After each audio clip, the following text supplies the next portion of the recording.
Alright, guys. So, this has been a fanfiction idea I've kind of wanted to do for a long while. Like, this is one that's been kind of baking in my head for a while, and I just never really had time to, like, sit down and do it. I was thinking, like, maybe do it as a Valentine's one, but I was like, the moment's gone. And yes, as you can see, this is a Warhammer 40k Hellraiser crossover called The Flesh War. So it also makes a lot of sense because, like, now that we're getting more stuff with the Emperor's Children, it's kind of funny because this is a very Emperor's Children-centric story. So let's get started. So the story begins with, essentially, Lucius the Eternal and his warband are just kind of like butchering, just causing mayhem and chaos on some wayward planet and doing horrible things to the occupants and whatnot, even killing some and doing worse than killing to others. That is until, like, Lucius is just like, I'm so awesome and all that, even though he's a sack of shit. And that's when he's suddenly struck with a massive blast of energy, and it's like, you get over here, and it's Slaanesh talking to him, and Lucius is just like, oh, well, I'm not gonna bother, and Slaanesh is literally like, the fuck you are! Literally, Slaanesh reaches out through the warp, snatches him, not like physically like a giant hand, but like reaches out through the warp and yanks Lucius back to the warp, like back to Slaanesh's own pleasure palace. And it's not just him. Eidolon has also been brought, even though Eidolon isn't really a worshipper of Slaanesh. He's still an asshole and one of the Emperor's Children. And when Lucius and Eidolon see each other, they're just like, fuck you, fuck you. And then another voice comes in and is like, if you'll all just shut up. And it's Fabius Bile. And Fabius is here, and everyone goes, fuck you! Fuck you! And they're all, like, doing the Spider-Man meme, but going, fuck you! No, fuck you! And that's when another voice arrives in the midst of it all going, enough! And down from the rafters of the Pleasure Palace slithers down Fulgrim.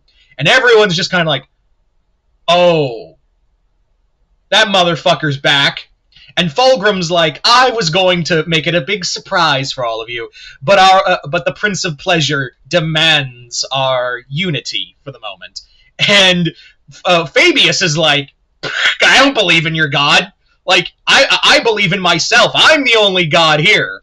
And Eidolon is like, yeah, I don't, yeah, fuck him, yeah, I don't do this.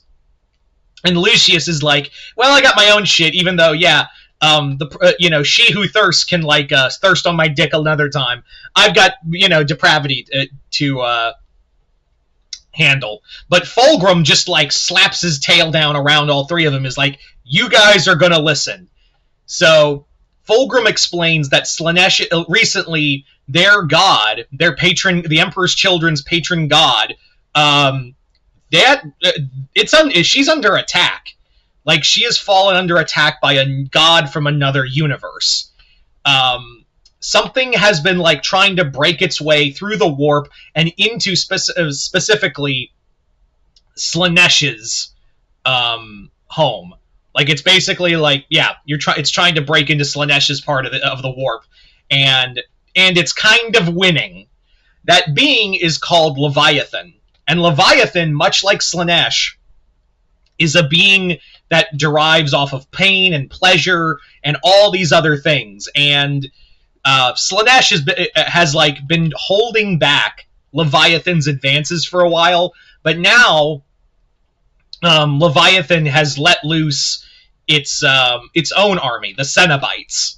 And much like the servants of Slaanesh, excuse me, much like the servants of Slaanesh, they're all like, yeah, they're all about pain and pleasure and all of that. And now they're starting to, like, move further into the warp. So essentially, Slaanesh has summoned Fulgrim, who in turn is like, get the Emperor's Children, get all of them, and go handle this. So that's what Fulgrim has been tasked to do by Slaanesh, is just, hey, knock your shit off, work together, deal with this.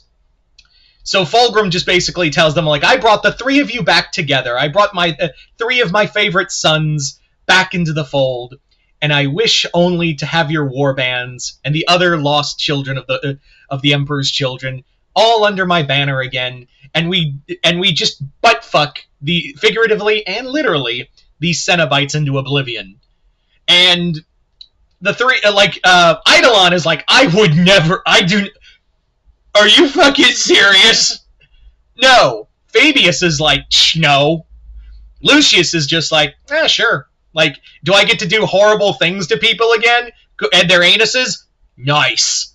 So Lucius, commits his warband. But Fulgrim, looks at Eidolon and Fabius and is like, you two are going to do this, or, you're not going to leave alive. And, I'm well aware of what you guys are up to, so you guys, you commit your warbands, and then if you all survive, you're free. Like, you could go about your business, but a whole new universe of pain and pleasure? Yeah. So, Fabius and Eidolon agree, reluctantly agree, and all of them get the Emperor, they unite all these Emperor's Children warbands, and tell them that, Fulgrim has returned. Another among those is a Emperor's Children member by the name of Xanti, and his remaining members of his warband, the Adored. They're from the book Lords of Excess. Actually, a really good book. I really do suggest it. Anyway, so Xanti and the other members of the Adored are like, Fulgrim's back. What? So now Fulgrim has brought back the Emperor's Children, and they go into Leviathan's universe, where they encounter the Cenobites. Now, you have to remember, it isn't just, if you know your extended lore of Hellraiser, then you know it's not just Pinhead and the Gash, who are the only people who become Cenobites. There are legions of people throughout time who have become Cenobites, through Leviathan's will and holding the Lament configuration. So it's just that Pinhead and the Gash are not Nagash, the Gash. Though I do have a feeling that maybe Nagash was taken a bit to alter that, to be a parody of that. Because God knows Games Workshop is notorious for, beating you over the head with not so much subtlety.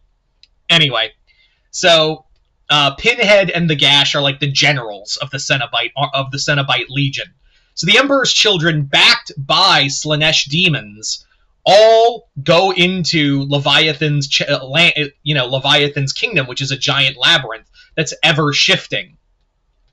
So the two groups make war, but the thing is once they entered the labyrinth, all of the labyrinth switched and changed. So now the Emperor's Children are all thrown around and all cut off from each other.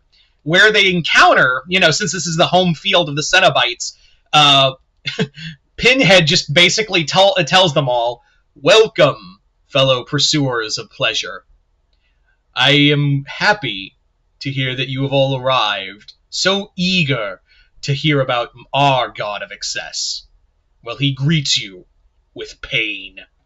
And that's when the Cenobites just come flying in. They are just getting the drop on the Emperor's Children. The Emperor's Children and the other demon, the demons Slaanesh sent, are trying to fight them off. And among all this, Fulgrim is attempting to fight his way through all of this chaos and blood and gore, until eventually he does get his way to Pinhead, because he's like, look, if I take you out, you're that prophet, the hell priest of Leviathan. If I kill you, this invasion's over. And he's like, do you really think killing me is going to save your soul, or what's left of it? And he's like, I don't have a soul. It was weighing me down. And he's like, pity. I look forward to tearing apart your flesh instead. So Pinhead and Fulgrim get into this battle, and Fulgrim is actually surprised of how powerful Pinhead is. He's summoning chains, he's summoning all of this, and while this is going on, the environment around Fulgrim is essentially twisted and gnarled into like different parts of his life before he fell to chaos. So it's like fucking with his head. You know, he even meets like a Ferris Manus who's like carrying his head in his hands and all of that. So Fulgrim's trying his best to like keep it all together, but he's like losing his shit until eventually the Leviathan itself arrives and just blows everyone away. And that's what Fulgrim's like, you're not going to win this. This is a war that you will not win. She who thirsts will devour you all. And that's when Pinhead's like, you poor fool, you don't know, do you? And Fulgrim's like, what? So Pinhead explains, Leviathan didn't start the war. It was Slaanesh. Your god invaded our home and duped your ass into trying to conquer it. And Fulgrim's like, how did I? Jesus! Of course it was her.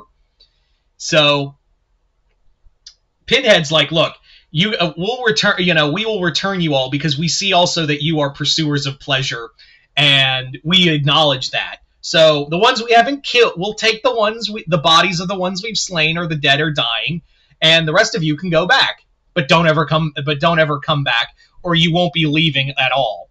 So Fulgrim begrudgingly agrees to the terms, and all of them, the remaining Emperor's children, get thrown back. But now Fulgrim has returned, and now the Emperor's children are united.